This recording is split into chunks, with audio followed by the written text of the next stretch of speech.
Et si cet été, vous partiez vraiment l'esprit tranquille? Avec France Pay, quel que soit votre pays de résidence, ouvrez un compte 100% français, un RIB français, une carte bancaire française, et accédez aux avantages et services réservés normalement aux résidents. Et avec le compte Premium, bénéficiez en plus de l'option rapatriement vers votre pays de résidence ou en France. Parce que voyager sereinement, c'est aussi savoir qu'on est protégé. Cet été, réservez, dépensez, voyagez, sans contrainte, sans tracas. France Pay, la France dans le portefeuille.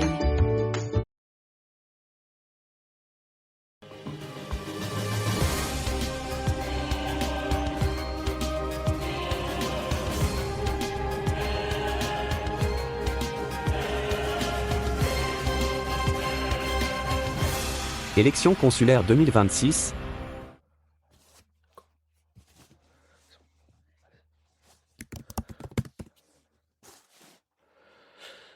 Bonjour à toutes et à tous. Merci d'être avec nous pour ce débat consacré aux élections consulaires 2026 des Français de la circonscription de New York, du New Jersey, du Connecticut et des Bermudes. Je suis Rachel Brunet et j'ai le plaisir d'animer cette rencontre pour le compte des médias lesfrançais.press et pour la radio des Français de New York, lafrench.us. Ce débat, à l'initiative de la liste La Gauche Unie, a été proposé aux différentes Élections consulaires 2026 qui ont toutes été invitées à participer et qui ont toutes accepté. Donc, je vous rappelle que dans quelques jours, les Français établis dans notre circonscription seront appelés à voter pour élire leurs représentants consulaires pour les 6 prochaines années. Et je rappelle aussi que le vote se déroulera en ligne du 22 au 27 mai prochain, puis directement aux urnes le 30 mai. Ces élections, parfois méconnues, jouent pourtant un rôle très concret dans le quotidien des Français de l'étranger. En effet, 6 conseillers consulaires élus participeront notamment aux décisions concernant les bourses scolaires, le soutien au tissu associatif ou encore les questions de solidarité et d'accompagnement des Français établis dans notre circonscription. Ils sont également les interlocuteurs directs de l'administration consulaire sur de nombreux sujets qui concernent notre communauté. En parallèle, 9 délégués consulaires seront aussi élus et avec les conseillers consulaires, ils voteront ensuite pour élire les sénateurs des Français de l'étranger en septembre 2026. Derrière cet enjeu local, il y a donc aussi un enjeu national. Aujourd'hui, les 6 listes candidates ont accepté de venir présenter leur vision, leurs priorités et leurs propositions pour les Français établis dans notre circonscription pour les 6 prochaines années. Aussi, j'ai le plaisir de vous présenter les candidats présents aujourd'hui. Donc, Pascale Richard, la seule femme candidate sur la circonscription, tête de liste Agissons ensemble avec Pascale Richard. Philippe Deswell, tête de liste La France au cœur pour améliorer nos vies, Français de New York. Jean-Philippe Berthaud, tête de liste La Gauche Unie. Jean-François Deghaene, tête de liste Français d'Amérique Ensemble, ne pouvant être avec nous aujourd'hui et aucun de ses colistiers ne s'est porté volontaire pour participer à ce débat, eh bien c'est notre élu sortant Richard Ortoli qui prend la place donc de Jean-François Deghaene et se joint à ce débat ce soir. Je précise à toute fin utile que Richard Ortoli n'est pas candidat dans la circonscription de New York pour cette élection de 2026. Ensuite, nous avons aussi le plaisir d'avoir avec nous Gérard Eppelbaum, tête de liste Union des Français d'Amérique, liste conduite par le docteur Gérard Eppelbaum pour vous représenter et vous défendre. Et enfin, nous avons avec nous Mathieu Hulot, tête de liste Union de la gauche écologiste, soutenu par la France Insoumise, Génération S, les Verts populaires et la Confédération internationale solidaire écologiste.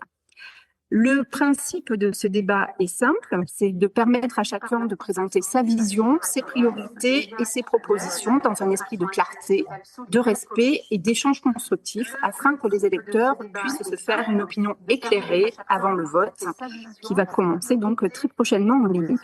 Merci donc à l'ensemble des candidats pour leur présence. Merci également à vous qui nous écoutez en direct ainsi qu'à celles et à ceux qui retrouveront cette émission en podcast. dès demain sur nos plateformes et sur nos sites, donc lesfrançais.press et sur notre radio, lafrench.es, que vous êtes probablement en train d'écouter. Nous allons maintenant commencer avec un premier tour de table consacré à la présentation des listes et de leurs priorités. Donc, je rappelle que chacun devra respecter le temps de parole ainsi que les candidats tout au long de cet échange. Et je vous précise donc que pour ce premier tour de table, eh bien, chaque candidat dispose de 2 minutes pour se présenter et exposer sa vision du mandat. Voilà. L'ordre de prise de parole se fait selon l'ordre du tirage au sort des candidatures pour l'élection des conseillers des Français de l'étranger qui a été effectuée le 26 mars dernier au Consulat général de France à New York. Donc, pour commencer, eh bien, je donne la parole à Pascal Richard. Donc, Pascal, vous avez exactement 2 minutes, pas une seconde de plus, pour nous exposer votre vision du mandat et vous présenter. Pascal, c'est à vous. Merci beaucoup, Rachel Prunet. Merci à tous d'avoir organisé ce débat et merci d'être là. Donc, je suis Pascal Richard, j'habite à New York depuis 35 ans. J'ai 2 enfants qui sont nés ici dans la circonscription. Et après avoir été journaliste, je me suis consacrée à l'éducation et à la culture. Et j'ai pendant 15 ans dirigé le centre culturel du lycée français de New York. Et depuis quelques mois, j'ai retrouvé ma liberté pour des projets personnels et j'espère plus de temps pour un deuxième mandat. Mon engagement politique a commencé dès 2017. J'ai été la suppléante de Roland Lescure. En 2021, j'ai été élue conseillère des Français de l'étranger et dans la foulée conseillère à l'Assemblée des Français de l'étranger. Et je suis aujourd'hui candidate à ma réélection à la tête de la liste Agissons ensemble avec Pascal Richard, qui est soutenue par Renaissance, le MoDem et les démocrates progressistes. Donc un engagement politique clair pour les sénatoriales. Pendant ce mandat, nous avons obtenu des avancées importantes, le vote par Internet, le renforcement de la protection des femmes victimes de violences conjugales.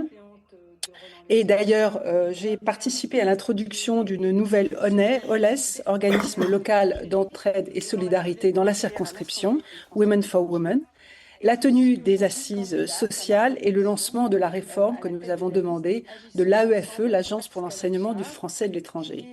J'ai tenu mes compatriotes informés avec des communications régulières de tout ce que nous avions fait. Pour les 6 années à venir, je m'engage autour de 5 priorités. D'abord, l'éducation, garantir l'accès à une éducation française de qualité, j'y reviendrai. Le social, accompagner les Français en difficulté, et il y en a beaucoup dans la circonscription, en orientant vers les bons interlocuteurs, ce que je fais déjà au quotidien, notamment... Pascal, vous êtes arrivé au bout de votre temps. J'ai cru que c'était 2 minutes. Non ? Oui, c'était 2 minutes, tout à fait. Désolée. Maintenant, je vais donner la parole à Philippe Desouel. Vous avez exactement 2 minutes aussi pour nous vous exposer votre vision du mandat et vous présenter. C'est très bien. Bonjour à tous, je me présente, Philippe Desouel, je suis à la tête de notre liste La France au cœur pour les élections consulaires à New York, pour vous servir et mieux vous représenter de façon plus dynamique et dans un esprit de liberté et de renouveau. Il y en a besoin. Je vis à New York avec ma famille depuis de nombreuses années, je suis marié et père de 2 enfants, donc très sensible aux questions d'éducation qui préoccupent les Français ici. Je travaille dans le secteur de la finance à Manhattan, dans une banque française. Il est essentiel d'avoir des élus avec un rôle actif, et notamment dans le monde de l'entreprise, pour mieux représenter les Français ici, avec une connaissance, ce qui est mon cas approfondi du management, et une expérience aussi au croisement dans mon cas du secteur public et du secteur privé. Donc, je suis diplômé à la fois en finance et stratégie, et aussi en sciences politiques, faciliter un dialogue constructif et gérer la relation avec l'institution officielle dans un esprit de confiance est un fil conducteur de mon parcours. Ce mandat en serait le prolongement d'un esprit de service à la communauté française ici. Aujourd'hui, je m'engage pour mettre cette expérience au service, à votre service, au sein de la communauté française, avec notre liste La France au cœur pour améliorer nos vies de façon concrète. Et c'est notre engagement autour d'un programme ambitieux pour présenter avec beaucoup plus d'énergie les Français de New York, New Jersey, du Connecticut et jusqu'aux Bermudes. Je m'intéresse en particulier à toutes les questions économiques, avec une spécialisation forte sur le marché américain. L'économie est un thème qui intéresse directement les Français ici et tous les partenaires américains qui travaillent avec la France. C'est un atout différenciant pour notre liste et il risque d'être le grand absent de cette élection. Il s'agit aussi d'un domaine particulièrement riche en enjeux dans le contexte actuel de guerre commerciale, de tensions géopolitiques, qui est très important aussi pour la bonne intégration de la communauté française aux États-Unis, notamment par l'emploi. Et c'est essentiel pour aider notre pays à être plus compétitif. Et pour ce qui est de ma vision du mandat, je souhaite dépoussiérer et moderniser le mandat du Conseil des Français de l'étranger pour mettre fin à l'inaction et à l'immobilisme ces dernières années, en renouvelant aussi de façon exigeante la relation avec le consulat pour plus de performance publique, plus d'efficacité et pour améliorer le service rendu avec moins de bureaucratie, plus de protection. Et pour ça, j'ai construit un programme qui vise à faciliter l'accès à une éducation de qualité, à soutenir le dynamisme économique, l'emploi, l'investissement dans cette période mouvementée, à simplifier toutes nos démarches à l'heure de digitalisation, tout en facilitant le service à la personne avec un rôle de conseil, et renforcer l'entraide et la solidarité avec des initiatives concrètes. Donc, c'est ainsi... Philippe, vous êtes arrivé au bout de votre temps, le compteur. Parfait. Merci. Merci beaucoup, Philippe. Jean-Philippe Berthaud, c'est votre tour. Vous avez aussi 2 minutes pour présenter votre vision du mandat et pour vous présenter. Bonjour, merci à tous. Donc, je suis Jean-Philippe Berthaud, j'ai 47 ans, je suis français de New York depuis 12 ans. Je suis tête de liste pour la gauche unie des socialistes, écologistes et démocrates au service des Français. Alors, je suis né à Bordeaux, dans une famille ouvrière des Charentes. J'ai étudié à Montpellier, à Marseille, puis je suis parti à Hambourg, en Allemagne, avant d'arriver aux États-Unis, dans le Massachusetts et maintenant à New York. Dans ma famille, l'engagement envers les autres a toujours été naturel. Mon père participait à l'organisation locale du Téléthon, ma mère était bibliothécaire d'hôpital et visitait les malades.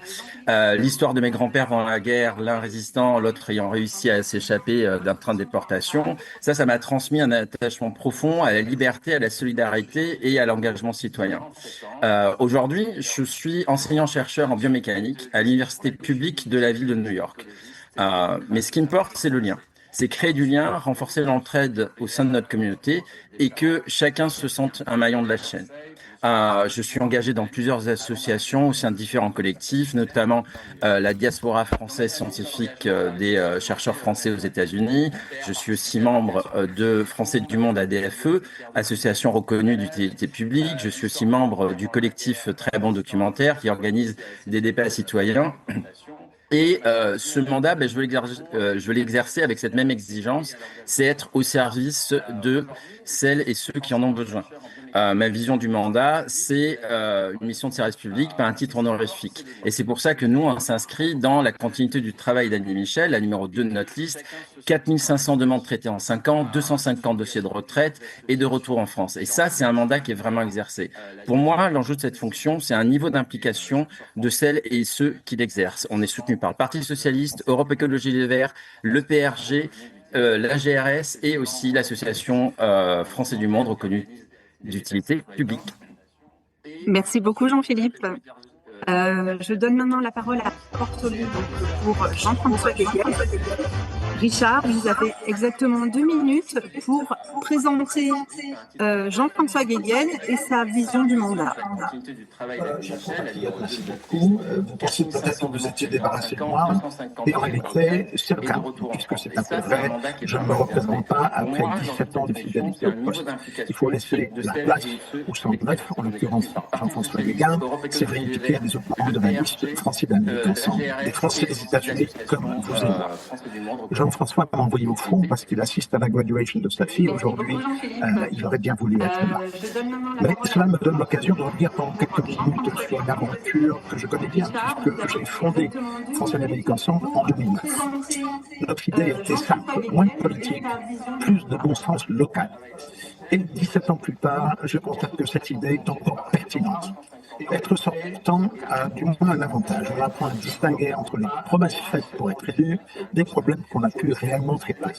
Justement, ce que j'apprécie dans cette liste, c'est qu'elle est composée de gens de terrain. Jean-François fondé a dirigé la French American Academy de New Jersey depuis plus de 20 ans. Il est aux États-Unis depuis plus de 25 ans. Séverine Piquet est entrepreneur à New York et conseillère de commerce extérieur. Ce ne sont pas des candidats hors sol, ce sont des personnes qui connaissent réellement le quotidien des Français des États-Unis. Notre communauté n'a pas besoin de grandes idées idéologiques, elle a besoin de pragmatisme. À titre d'exemple, quand une famille n'a pas de bourse scolaire parce que son 401k dépasse le montant considéré par le FE comme étant une fortune, il ne suffit pas de refaire chaque année la même chose en espérant un miracle administratif. Il faut trouver des solutions.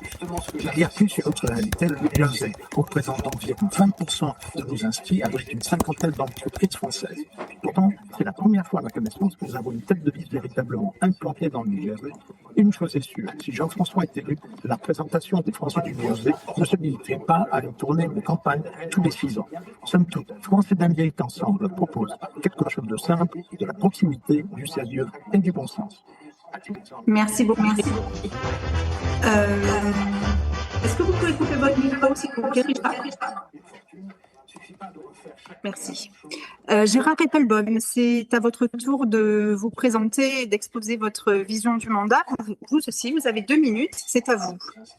Chers compatriotes, je suis Dr Gérard Eppelbaum, médecin dentiste installé à New York et tête de liste de la liste Union des Français d'Amérique pour vous représenter et vous défendre. Et nous vous demandons vos suffrages pour continuer le travail que nous faisons depuis 2014. Je suis installé à New York depuis 30 ans. J'ai un fils dans une école publique, programme bilingue, que nous sommes battus pour étendre et créer. Depuis toujours, je suis un bénévole actif de la communauté française. Je suis président de l'Union des Français à l'étranger des sections de New York, administrateur de l'UFE Monde. Je suis aussi président d'honneur des comités des associations françaises après en avoir été pendant 13 ans son président. J'ai été aussi pendant 9 ans vice-président de l'Entraide française, la grande association caritative française ici.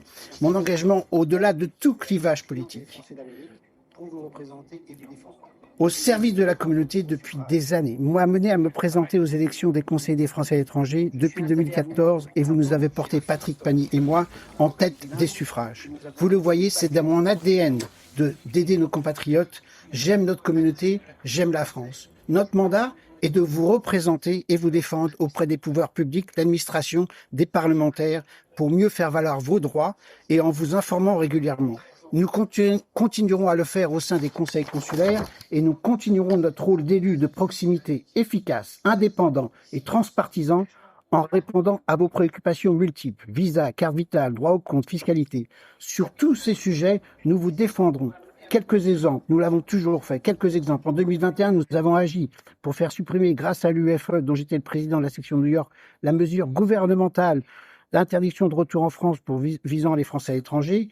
Nous avons agi pour faire adapter à la situation des Français à l'étranger l'obligation de faire changer le permis de conduire français. Nous continuerons à nous battre pour supprimer les plans de retraite par capitalisation dans le calcul des bourses scolaires. J'ai demandé à la ministre d'éliminer le délai de carence. Nous sommes là pour vous défendre. Merci. C'est votre intérêt. Merci beaucoup, Gérard.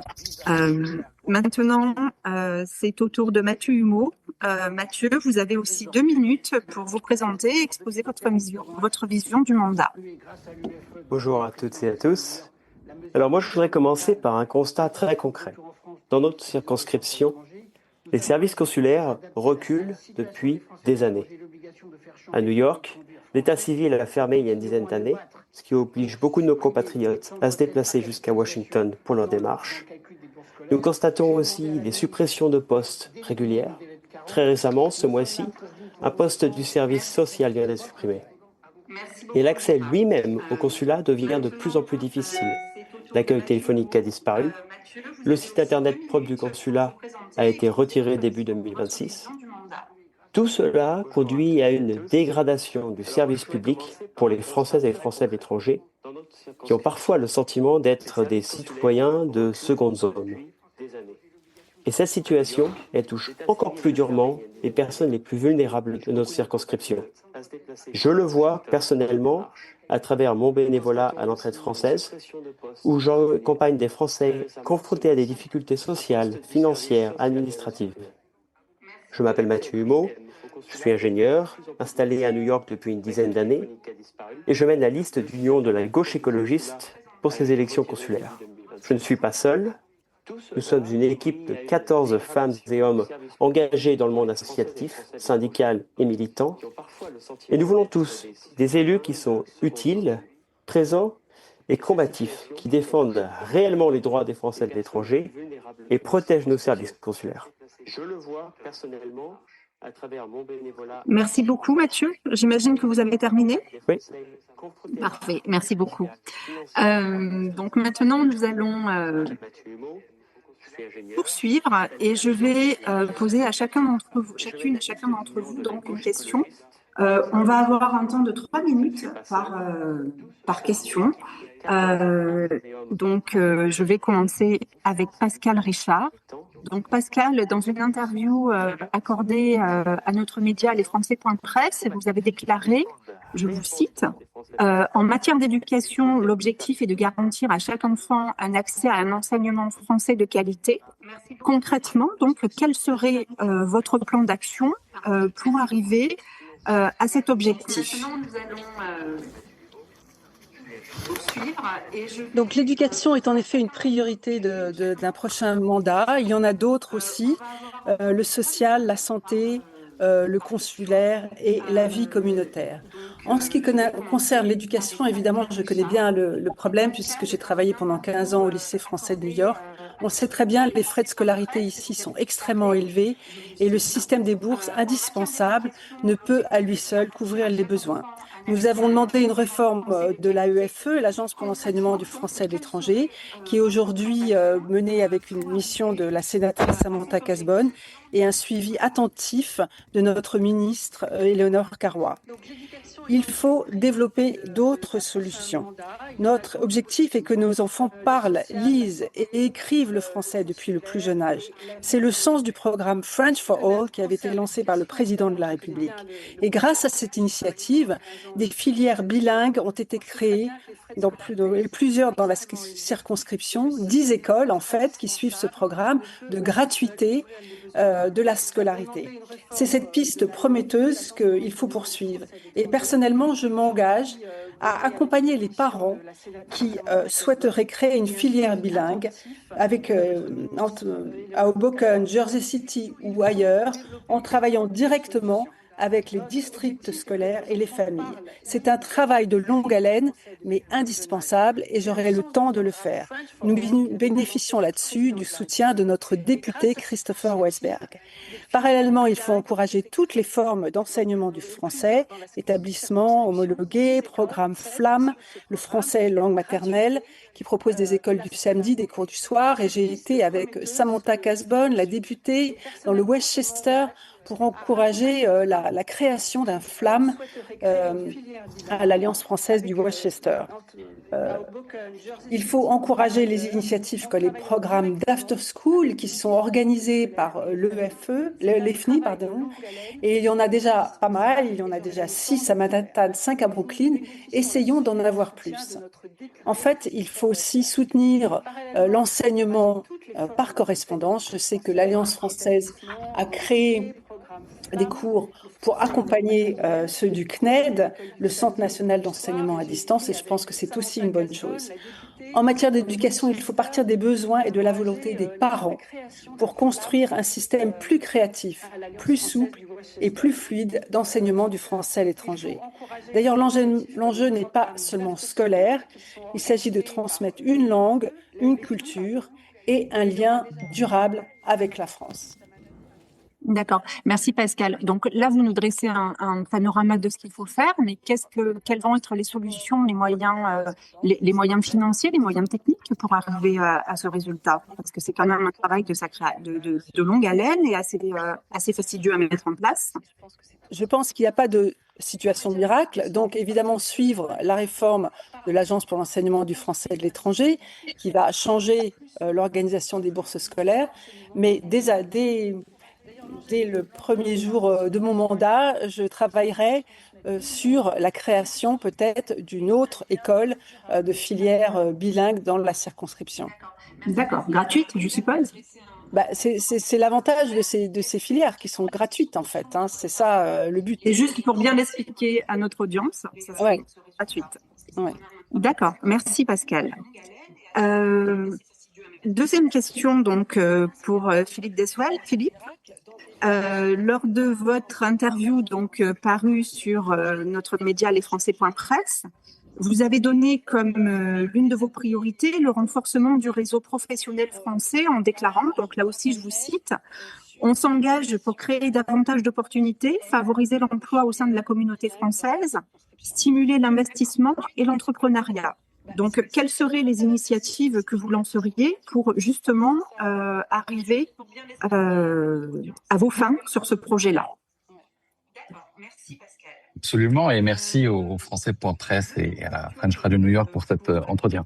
Je suis heureux de voir que la presse parle de notre campagne et que celle-ci trouve un large écho auprès des Français ici.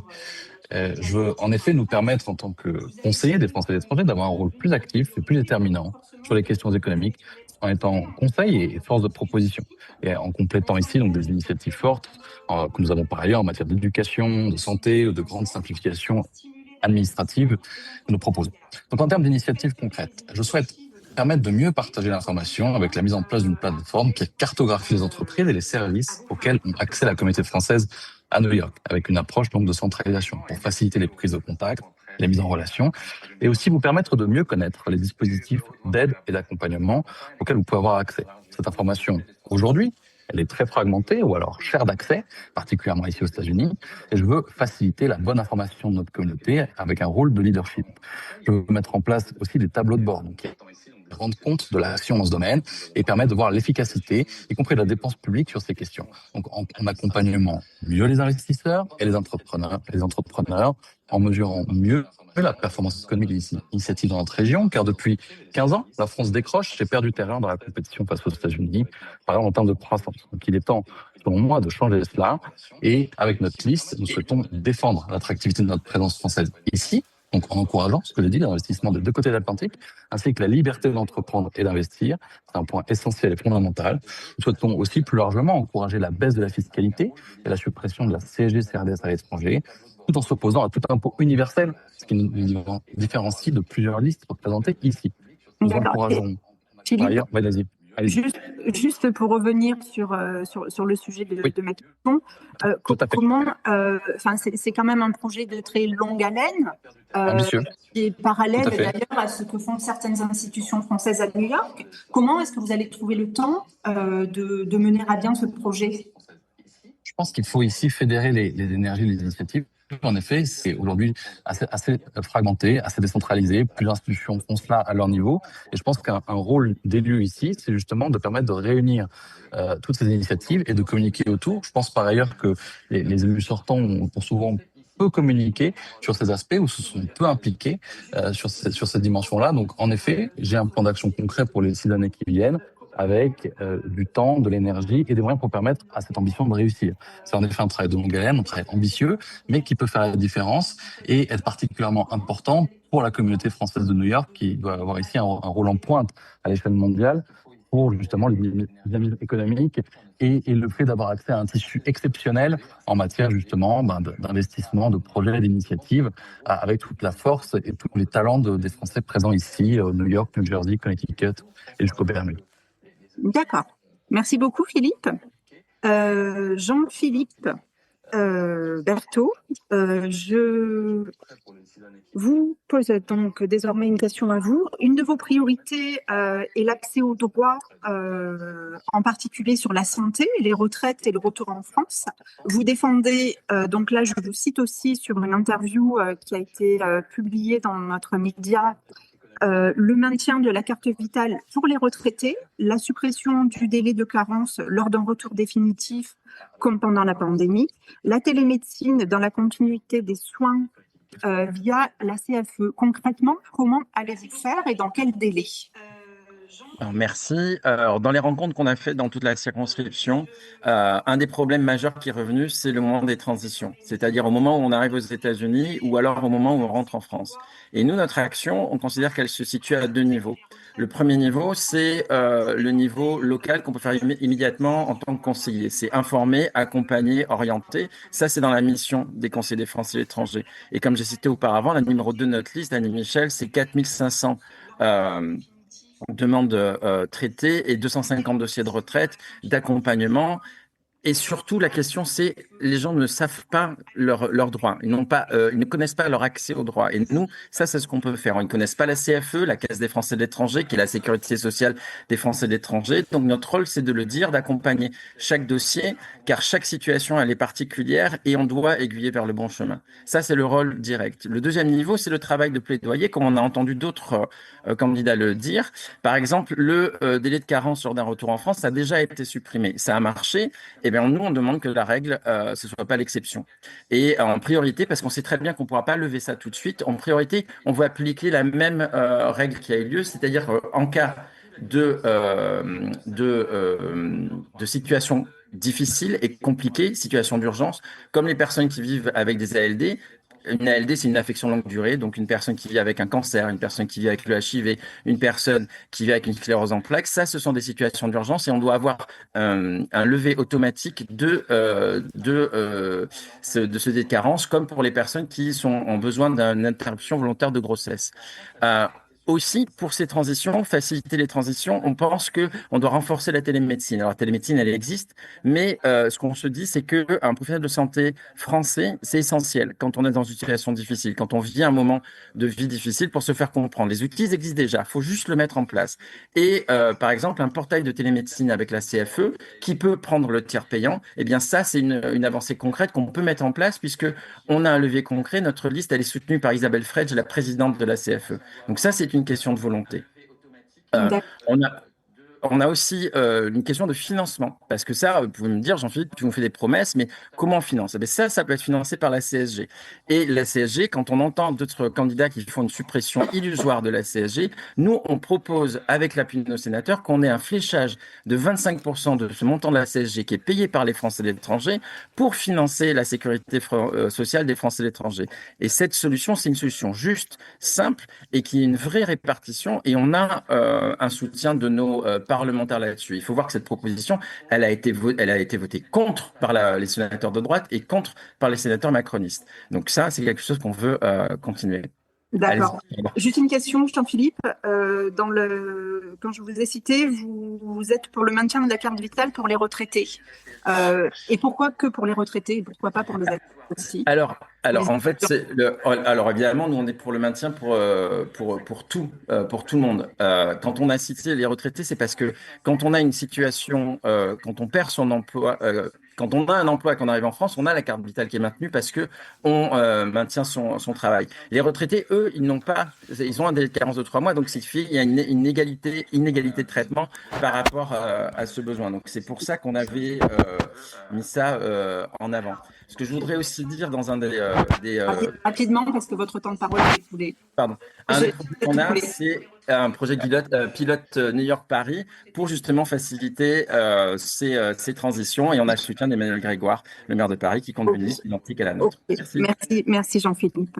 Richard Ortoli, pour Jean-François Guéguet. Donc, dans une interview à notre média, est-ce que vous pouvez couper le temps que je parle, s'il vous plaît? Coupez votre micro, Jean. Richard, vous pouvez couper votre micro? Merci. Après, vous le remettez. Mais voilà. Donc, dans une interview aux médias Les Français Presse, donc Jean-François Guéguin parle du rôle de facilitateur du conseiller et présente les conseillers, là je le cite donc dans le texte, pour faire remonter les réalités du terrain et aider l'administration à ajuster ses outils. Concrètement, quel support comptez-vous, donc vous parlez au nom de Jean-François, mettre en place pour accompagner les Français dans leur démarche consulaire liée à l'état civil ou bien pour des demandes d'allocation comme celles liées aux bourses scolaires? Oui, merci beaucoup. Facilitateur, c'est exactement. Après, vous le remettez. Mais voilà. Donc, dans une interview. On ne vous entend pas, Richard.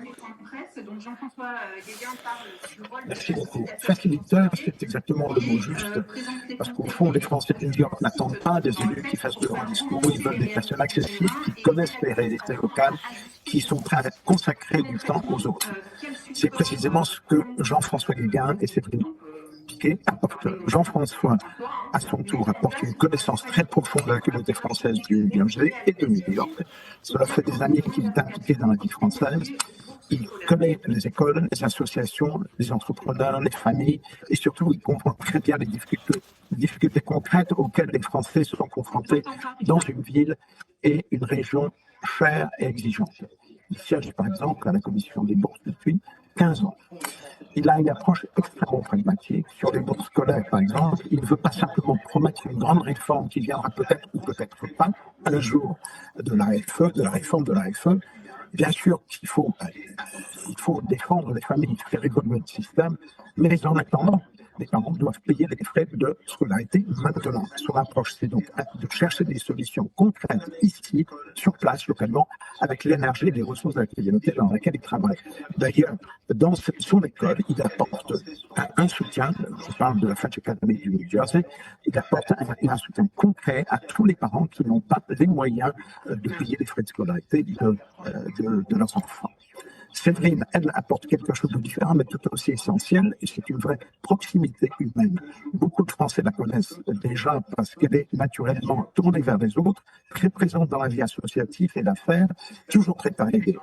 Elle a cette capacité très rare d'écouter les gens, de créer des liens et de mettre les personnes en confiance. Dans ce rôle, c'est fondamental parce que beaucoup de Français contactent les conseillers lorsqu'ils sont dans des situations compliquées ou stressantes. Et puis, il y a un autre point très important, les conseillers et les Français de l'étranger sont aussi, d'une certaine manière, la mémoire de la communauté. Les consulats, les équipes consulaires changent tous les 3 ou 4 ans, c'est normal dans une carrière diplomatique, mais la communauté française, elle reste.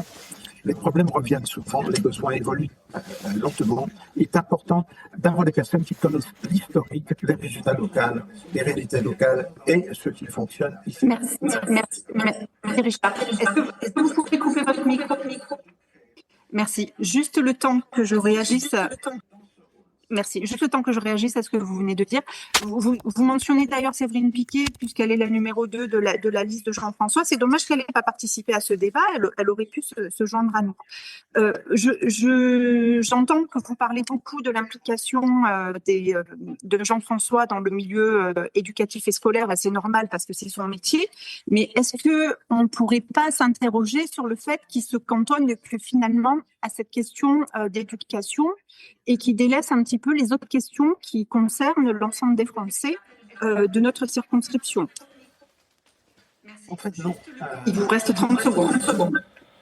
Non, parce qu'en fait, il est très impliqué dans la communauté au sens large. Il connaît les élus locaux américains, il connaît d'ailleurs très bien le gouverneur du New Jersey, il siège à la commission des bourses, comme j'ai dit depuis longtemps, et il apporte des solutions que peut-être d'autres ne seront pas en mesure d'apporter. Est-ce qu'il a l'expérience qu'ont les autres élus sortants? Certainement pas, mais il a certainement la volonté et les contacts qu'il faut sur place. D'accord, merci beaucoup Richard. Je vous demande de couper votre micro, merci beaucoup. Gérard Eppelbaum, un de vos axes est celui de la fiscalité, et notamment d'obtenir une égalité de traitement en matière de CSG, CRDS entre les Français vivant au sein de l'Union européenne et les autres, par exemple nous. Donc, comment expliquez-vous que cette question ne soit pas encore réglée et comment allez-vous faire pour qu'elle le soit et surtout dans quel délai? Écoutez, je vous remercie pour cette question parce que c'est une question clé pour les Français qui vivent hors de l'Union européenne. L'assujettissement des Français en dehors de l'Union européenne à la CSG-CRDS est une injustice.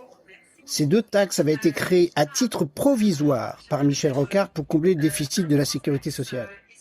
Or, nous ne sommes pas bénéficiaires des prestations de la sécurité sociale. En effet, nous sommes privés de facto de la carte vitale depuis 2019, lorsque nous vivons à l'étranger. Et nous devons l'attendre plusieurs mois en cas de retour définitif en France, ce que nous contestons. Certaines personnes attendent 9 mois lors d'un retour définitif en France. Cette question n'est toujours pas réglée pour nous, les Français vivant au sein de l'Union. Les Français vivant au sein de l'Union européenne ont obtenu de la Cour européenne de justice l'abolition de cette mesure en 2015 par une initiative privée. Depuis cette décision, tous les gouvernements qui se sont succédés ont refusé d'étendre l'exemption aux résidents en dehors de l'Union. Notre député ne nous a pas suivis sur ce projet. Il eût été plus facile de résoudre ce problème dès 2017 avec l'appui d'une majorité à l'Assemblée nationale et dans un contexte financier moins contraignant. Depuis des années, nous en demandons la suppression à nos députés, à nos ministres, à notre administration. Et les sénateurs qui nous soutiennent font des amendements chaque année en ce sens. Nous continuerons à porter ce projet et nous espérons qu'une participation plus importante de notre corps électoral crédibilisera davantage notre demande. Voter en masse. Une partie de notre pouvoir, la grande partie de notre pouvoir vient des électeurs. Nous sommes 3 millions. Voter en masse, voter pour l'Union des Français d'Amérique pour supprimer ces mesures iniques. Nous sommes là depuis 2014 pour vous défendre. et nous continuerons à le faire. Voter Union des Français d'Amérique. De même, nous avons proposé de faire un projet de loi sur la résidence d'attache. Cette mesure pénalise les Français étrangers, mais pénalise aussi la France, parce qu'il y a moins d'investissement en France de la part des Français étrangers. C'est dans cette mesure que j'ai demandé au premier président de la Cour des comptes lors de la session de l'AFE de faire une étude d'impact financière, sociale, économique et culturelle de l'apport des Français de l'étranger à notre territoire national et à notre pays d'origine. Gérard, le 21 mai 2021, je vous avais interviewé, j'étais alors rédactrice en chef d'un autre média français. La CSG-CRDS était déjà le sujet que vous aviez évoqué. Donc 5 ans se sont écoulés, rien ne s'est passé. Qu'est-ce qui vous permet d'être optimiste pour le prochain mandat et pour arriver à vos fins sur ce sujet? Vous avez 15 secondes. Écoutez, j'en appelle aux Français de l'étranger. Notre député, qui est maintenant ministre de l'économie et des finances, ne nous a pas suivis sur ce sujet. C'est à nous de prendre les choses en main, aux Français d'étrangers, à voter en masse. Nous sommes 3 millions. Allons-y, votons en masse, votez pour notre liste. Nous vous défendrons. Nous avons les moyens de le faire pour y aller. Maintenant, pour la CG-CRDS, je pense, moi, personnellement, elle ne peut pas être utilisée pour combler le trou de la CFE. Le trou de la CFE est un trou énorme qu'il va falloir combler, non pas par la CSG-CRDS, parce qu'à ce moment-là, vous pérennisez la CSG-CRDS. Merci Gérard, merci beaucoup. Mathieu Humeau, dans votre programme, vous abordez le thème de la culture, et je vous cite donc sur notre dernière interview. Le lien avec la France passe aussi par la langue et l'accès au savoir et à la formation en français. Vous envisagez donc la création d'une bibliothèque numérique. Donc concrètement, comment est-ce que vous allez vous y prendre et surtout avec quels partenaires? Merci pour cette question. Alors, l'idée de la bibliothèque numérique, c'est très simple. Aujourd'hui, si vous vivez dans une commune en France et qu'il y a une bibliothèque municipale, vous avez accès à un catalogue numérique gratuit de livres, de journaux, de films, de ressources éducatives. Notre proposition, c'est simplement que les Françaises et Français de l'étranger, inscrits au consulat, aient accès au même dispositif. Et pourquoi est-ce que c'est important? C'est important parce que nous sommes tous expatriés, binationaux, attachés à la France et à la culture française. Mais pour pouvoir entretenir ce lien à l'étranger, il faut avoir accès à la langue, aux ressources culturelles, à l'information en français. Et cet accès numérique gratuit, il serait particulièrement important pour les familles, pour les enfants ou pour les personnes qui vivent loin des instituts francophones. Et je voudrais rajouter que cette proposition, elle s'inscrit plus largement au sein de notre programme dans la défense de l'accès à la langue française. Et à ce titre, nous défendons aussi le financement et la pérennisation des programmes FLAM, français et langue maternelle, afin de développer le réseau partout où c'est possible et de garantir leur gratuité. Nous défendons aussi la gratuité du CNED, l'enseignement à distance, pour en faire un véritable organisme public d'enseignement à distance pour tous. D'accord. Merci Mathieu. Alors, je voudrais rebondir sur quelque chose. Vous parlez de culture. Ça reste un sujet qui est très ancré à gauche. Votre liste s'appelle Union de la gauche écologiste, donc soutenue par la France Insoumise, Génération S, les Verts populaires et la Confédération internationale solidaire écologiste. Est-ce que vous n'avez pas peur que ce soit un petit peu ambigu pour les électeurs de gauche de la circonscription de New York, du New Jersey, du Connecticut et des Bermudes par rapport à la liste qui s'appelle la gauche unie? Est-ce que vous ne pensez pas que ça peut être un peu trompeur pour les électeurs? Merci Mathieu. Alors, Eh bien, les noms de liste, bien sûr, on ne s'est pas concerté avec l'autre liste. Nous sommes une formation et un groupe de 14 candidates et candidats qui regroupe des sensibilités de gauche différentes, des partis de gauche différents, des organisations différentes. Donc nous sommes effectivement une union de la gauche écologiste, résolument écologiste, et une gauche résolument radicale. En ce sens, je ne comprends pas trop quoi ce titre serait Non, c'était juste pour que vous expliquiez aux auditeurs parce que ça peut être un petit peu trompeur et je vous remercie pour votre réponse, cher Mathieu. Nous allons maintenant passer à une question politique. Et pour cette question politique, eh bien, je souhaite aborder l'enjeu des élections sénatoriales. Donc, comme je l'expliquais tout à l'heure, si cette élection est locale, elle a quand même une portée nationale dans notre pays, puisqu'en septembre prochain, donc 6 d'entre vous, ainsi que 9 élus délégués de notre circonscription, eh bien, seront grands électeurs pour les sénatoriales et donc marqués politiquement.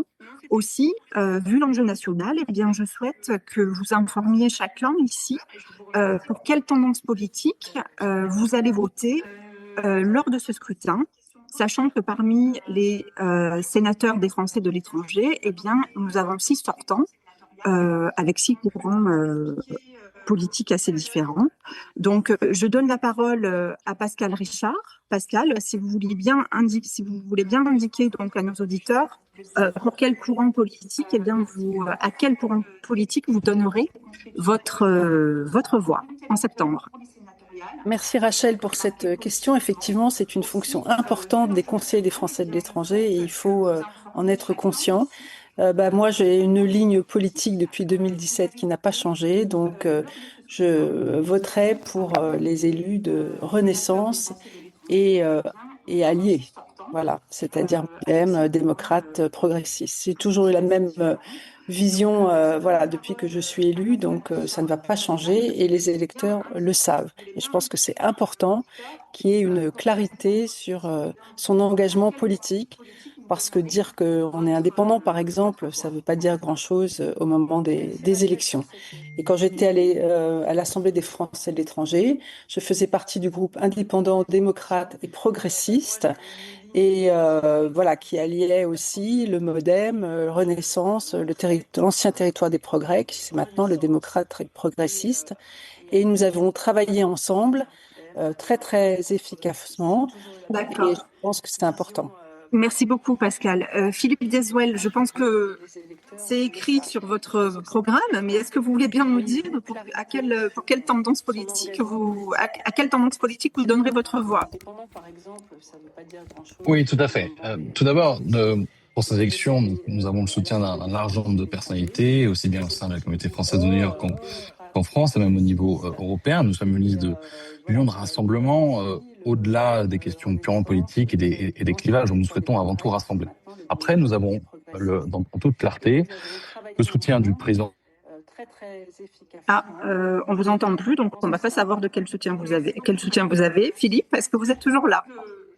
C'est écrit sur votre programme. Philippe, il reviendra après, c'est pas grave. Jean-Philippe Berthaud, on vous écoute. À quel courant politique allez-vous donner votre voix en septembre prochain?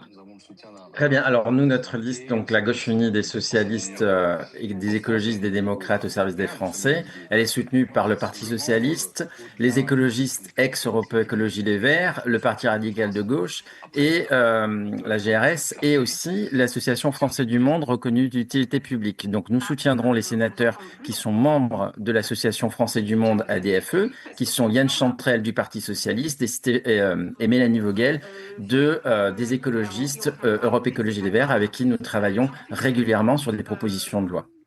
D'accord, merci beaucoup Jean-Philippe. Est-ce que Philippe est de retour ou pas? Non, toujours pas. Est-ce que vous m'entendez?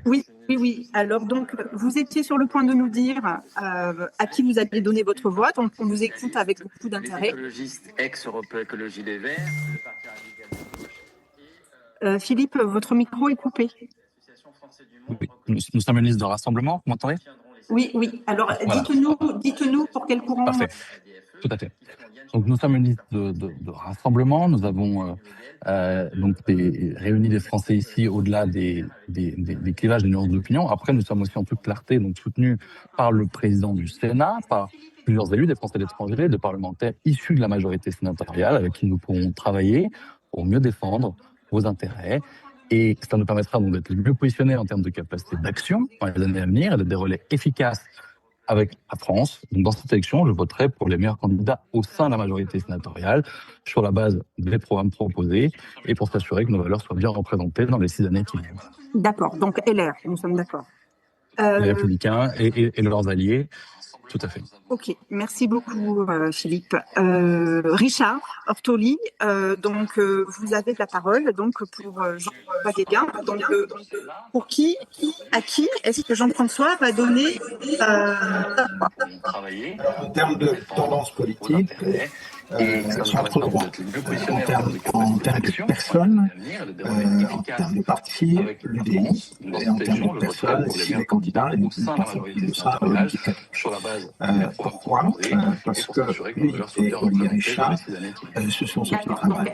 Et je ne dis pas que les autres ne travaillent pas, mais ce sont ceux qui sont vraiment au courant des dossiers et qui sont prêts à donner 100%, si ce n'est pas 150% de leur énergie à nos préoccupations. D'accord, merci beaucoup. Richard, merci beaucoup. Gérard Eppelbaum, nous vous écoutons. Écoutez, vous m'entendez? Donc nous sommes un parti, une liste, une équipe indépendante et nous revendiquons ce mouvement indépendant. Moi, personnellement, je travaille beaucoup avec les sénateurs de l'ASFE, l'Alliance solitaire des Français de l'étranger, dont j'ai rejoint le groupe à l'AFE. Donc je les soutiendrai, mais c'est une décision personnelle. Je n'impose pas cette décision aux membres de ma liste, car nous sommes une liste indépendante, mais personnellement, l'ASFE, c'est le mouvement des Français à l'étranger dans le monde entier. Il présente 130 listes dans le monde entier. C'est le plus gros mouvement des Français à l'étranger et exclusivement au-delà de tous les clivages politiques, au-delà du digne idéologique qui restreint les décisions et la défense des Français à l'étranger, nous sommes là pour vous représenter, pour vous défendre. Votez Union des Français d'Amérique. D'accord, merci beaucoup Gérard. Et enfin Mathieu Humeau, nous vous écoutons. Donc à quel mouvement allez-vous donner votre voix pour les prochaines sénatoriales? Oui, pour nous, c'était assez clair, hein, c'est écrit dans le nom de la liste. On votera pour un parti qui s'oppose radicalement aux baisses de moyens pour les services consulaires et donc un parti de gauche radicale. Je voudrais parler aussi rapidement d'un point. Donc, le format imposé par ce débat, il y avait un thème spécifique pour chaque liste, ce qui explique que nous ayons parlé principalement de la culture aujourd'hui. Mais je voudrais juste souligner que notre programme, il est beaucoup plus large. Il contient 40 mesures qui sont concrètes et adaptées à la réalité des Français de la circonscription de New York, que d'ailleurs les auditeurs peuvent retrouver en intégralité sur notre site gauche-écologiste.org. C'est un programme qui a été établi sur une base assez large de plusieurs travaux de Français du monde, du député Génération Karim Benchek, qui est le seul député de gauche des Français de l'étranger, du programme L'Avenir en commun, qui s'est inspiré de celui du Nouveau Front populaire, ou encore des assises de la protection sociale de 2025, auxquelles ma colistière Christine Tuaillon a participé. D'accord. Merci beaucoup Mathieu, mais ça vous allez pouvoir le dire en conclusion, parce que là justement je vais vous donner un temps de parole à chacun. Parce que le débat touche à sa fin et que nous allons clore donc avec cette question que j'ai pour chacune et chacun d'entre vous. Pourquoi, et donc Mathieu, vous avez compris l'ordre dans lequel les candidats prennent la parole, mais vous allez pouvoir aussi nous expliquer, du moins expliquer aux Français de la circonscription pourquoi est-ce qu'ils doivent voter pour vous, parce que c'est la question que je vous pose à toutes et à tous. Pourquoi est-ce que les Françaises et les Français de la circonscription doivent voter pour vous? Donc, je donne la parole à Pascal Richard. Vous avez 1 minute pour vous exprimer sur ce sujet. Donc, Pascal, c'est à vous. Merci Rachel. D'abord, je suis la conseillère sortante, donc j'ai une expérience que j'espère pouvoir mettre au service de mes compatriotes. Nous avons un mandat, nous avons eu un mandat qui a été extrêmement positif, avec beaucoup d'avancées, et nous voulons continuer à faire plus. Et c'est avec cette expérience, cette énergie, cette disponibilité et cet enthousiasme que j'aborderai un second mandat. D'accord. Merci beaucoup, Pascal. Philippe Dessuel, à votre tour de dire aux Françaises et aux Français de notre circonscription pourquoi est-ce qu'ils doivent voter pour vous. Absolument. Avec notre liste La France au cœur, il est temps de faire confiance à une nouvelle génération d'élus pour mieux vous représenter dans les années qui viennent. Vous pourrez trouver tous les détails sur notre site internet philippedessuel.com. J'invite tous ceux qui ont avant tout la France au cœur à voter pour nous et à nous soutenir. Cette élection doit être la vôtre. Si nous ne nous mobilisons pas, il ne sera pas possible de se plaindre dans les années qui viennent parce que rien ne change. Et je sais que ce serait difficile pour nombre d'entre nous. Donc exprimons-nous dans cette élection. J'invite tous les Français qui veulent défendre la liberté, le dynamisme économique et un véritable choc de simplification à nous écouter et à nous suivre. Pour la République, partout dans le monde, et pour nous, ici à New York et dans sa région, la participation de tous est un enjeu essentiel. Avec votre entourage, votre famille, vos amis, mobilisez-vous pour les élections consulaires. Il est temps de se mobiliser en faisant le bon choix, le meilleur choix, avec la France au cœur, celui de l'avenir, de la liberté et du renouveau, à travers des initiatives concrètes et un projet puissant et un grand programme à votre service. Parfois, on dit loin des yeux, loin du cœur. Justement, nous pensons l'inverse. Nous devons redevenir des Français à part entière et avant tout défendre la France. Merci beaucoup, Philippe. Jean-Philippe Berthaud, à votre tour de nous expliquer, d'expliquer aux Françaises et aux Français de la circonscription pourquoi est-ce qu'ils doivent voter pour vous et pour votre liste. Alors, voter pour nous, c'est voter pour des propositions concrètes qui répondent à ce que vous vivez vraiment. Alors, j'ai parlé de santé, mais nos propositions, elles vont bien au-delà. On a des propositions pour nos enfants et nos jeunes, comme créer une aide financière pour l'accès au programme Flamme, des sessions d'information Parcoursup ouvertes à tous pour faire face aux crises climatiques, des protocoles d'urgence pour protéger nos aînés les plus vulnérables lors des canicules, événements climatiques, pour notre vie quotidienne, favoriser aussi les programmes VIE pour les filières professionnelles comme la restauration, garantir le droit à un compte bancaire pour les Français de l'étranger. Et ça, ce ne sont pas des promesses de campagne, puisque ce sont des choses qu'on met actuellement en place et qu'on a déjà des relais pour les établir. Plus de 100 personnes nous ont déjà soutenus. Et nous représentons évidemment, comme je l'ai déjà dit, la gauche unie, mais nous avons aussi des citoyens qui sont apolitiques dans notre liste parce que ce sont des citoyens qui sont engagés. Donc voter pour la gauche unie, c'est voter pour un programme qui vous ressemble. Merci beaucoup, Jean-Philippe. Maintenant, Richard Oftoli, pour Jean-François Guéguin, je vous laisse expliquer pourquoi est-ce que les Françaises et les Français de la circonscription doivent voter pour Jean-François Guéguin. C'est à vous. Après 17 ans de mandat, j'ai appris une chose essentielle. Les meilleurs élus ne sont pas qui parlent le plus, ce sont ceux qui sont présents quand il le faut et qui règlent des problèmes concrets. C'est exactement l'esprit de Français d'Amérique Ensemble et de Jean-François Guéguin et Séverine Kipfer. Français d'Amérique Ensemble est une liste indépendante. Sa seule priorité, ce sont les Français de cette circonscription, pas la politique politicienne. Les candidats sont des personnes de terrain. Ils connaissent non seulement le quotidien de la vie réelle des États-Unis, mais aussi le quotidien des Français de la circonscription. Français d'Amérique Ensemble ne vous promet pas de miracle. Cette liste vous promet du travail, de la disponibilité, du pragmatisme et de l'expérience de la vie réelle. Et enfin, pour la première fois, le New Jersey, qui représente, comme je l'ai dit, environ 20% des inscrits sur la liste électorale, aura une tête de liste véritablement implantée sur ce terrain. Merci à tous de votre soutien et surtout, votez. Le pire choix en démocratie, c'est de laisser les autres choisir à votre place. Merci beaucoup, Richard. Si vous pouvez couper. Je donne maintenant la parole donc à Gérard Appelbaum. Gérard, si vous voulez bien expliquer aux Françaises et aux Français de la circonscription pourquoi est-ce qu'ils doivent voter pour vous. Chers compatriotes, nous sommes près de 3 millions inscrits sur les registres des Français à l'étranger. Nous pesons donc beaucoup. Et le seul moyen de le faire savoir au gouvernement et aux administrations est de voter en masse. Plus nous serons nombreux à nous exprimer, plus nous aurons de chances d'être pris au sérieux et de nous faire entendre. Alors votez Union des Français d'Amérique. Nous sommes là pour vous représenter et vous défendre. Depuis 2014, nous continuerons à le faire. C'est important. Voter pour nous, c'est soutenir une approche non partisane et expérimentée pour résoudre les problèmes auxquels nous sommes tous confrontés. Notre liste est composée d'hommes et de femmes de grande qualité, proches de vous, compétents et dynamiques. Elle associe l'expérience d'élus à de nouveaux visages connus pour leur engagement associatif et caritatif. Notre liste est unique en ce sens qu'elle regroupe des personnes indépendantes, impliquées de longue date au service de notre communauté. À nous tous, nous exerçons des responsabilités importantes dans plus de 20 associations communautaires. Notre action est uniquement motivée par l'intérêt des Français à l'étranger et n'est pas soumise à une idéologie qui restreint l'action des élus. Pour ces raisons, nous sollicitons vos suffrages pour vous représenter et vous défendre. Vous avez sur notre site internet Union des Français d'Amérique nos propositions et notre bilan. Nos propositions sont vastes et notre bilan est vaste aussi. Continuez à nous faire confiance, nous nous battrons pour vous. Merci beaucoup Gérard Eppelbaum. Mathieu Humeau, c'est à vous de nous expliquer pourquoi est-ce que les Françaises et les Français de la circonscription doivent voter pour vous et votre liste. Merci.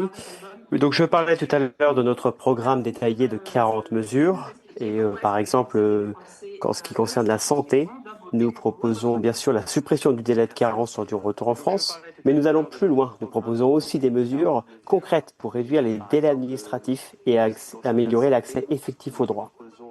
Et je parlais de ce programme parce que c'est ce qui nous distingue. C'est le sérieux du travail réalisé. Nous avons mis ce programme en ligne il y a plus de 2 mois avec ces 40 propositions détaillées avant toutes les autres listes, là où d'autres se sont contentés de quelques mesures vagues ou de principes généraux. J'insiste là-dessus parce que ce travail méticuleux montre le type d'élus que nous voulons être. Des élus utiles qui travaillent les dossiers en profondeur, qui alertent lorsqu'il y a des injustices, qui prennent position et qui ne se contentent pas simplement d'accompagner les décisions administratives. Pour finir, je voudrais insister sur une seule chose. Notre liste est la seule liste soutenue par des partis qui se sont opposés aux réductions budgétaires pour les Français de l'étranger lors du budget 2026. Le budget 2026, voté par le gouvernement en 49.3 avec le soutien de tous les partis, y compris le Parti socialiste, a décidé une baisse de 63 millions d'euros du budget de l'AEFE, l'Agence pour l'enseignement français à l'étranger. Et donc ça se traduit concrètement par des suppressions de postes et des bourses scolaires en baisse dans notre circonscription. Nous nous opposerons toujours au recul des services publics consulaires partout. Et donc si vous aussi, vous voulez des élus utiles, présents et combatifs qui défendent réellement les droits des Françaises et Français de l'étranger, votez pour la gauche écologiste. Merci beaucoup Mathieu. Pascal Richard, donc tête de liste, agissons ensemble avec Pascal Richard. Philippe Deswell, la France au cœur pour améliorer nos vies, Français de New York. Jean-Philippe Berthaud pour la liste La Gauche Unie. Richard Ortoli présente ce soir aujourd'hui donc à la place de Jean-François Guéguin pour Français d'Amérique Ensemble. Gérard Eppelbaum, tête de liste, Union des Français d'Amérique, liste conduite par le docteur Gérard Eppelbaum pour vous représenter et vous défendre. Et enfin Mathieu Humeau, Union de la gauche écologiste, soutenue par la France Insoumise, Génération S, les Verts populaires et la Confédération internationale solidaire écologiste. Je vous remercie tous les 6 pour votre présence et votre participation. Chers auditeurs, notre débat est maintenant terminé. Je vous remercie de nous avoir écoutés. Je vous rappelle que le vote en ligne sera ouvert du 22 mai au 27 mai prochain et que le vote aux urnes se fera le 30 mai. Si vous ne pouvez pas voter à l'urne le 30 mai, eh bien pensez également à la possibilité de voter par procuration. Toutes les informations relatives à cette échéance électorale sont sur le site du Consulat général de France à New York. Voilà, je vous rappelle que vous pouvez suivre quotidiennement l'actualité des Français de l'étranger sur notre radio lafrench.us et sur notre média lesfrançais.press. C'était Rachel Brunet pour le journal lesfrançais.press et la radio des Français de New York, La French US. Je vous dis merci et à très bientôt. Au revoir. Et sur notre média lesfrançais.press. C'était Rachel Brunet pour le journal lesfrançais.press et la radio des Français de New York.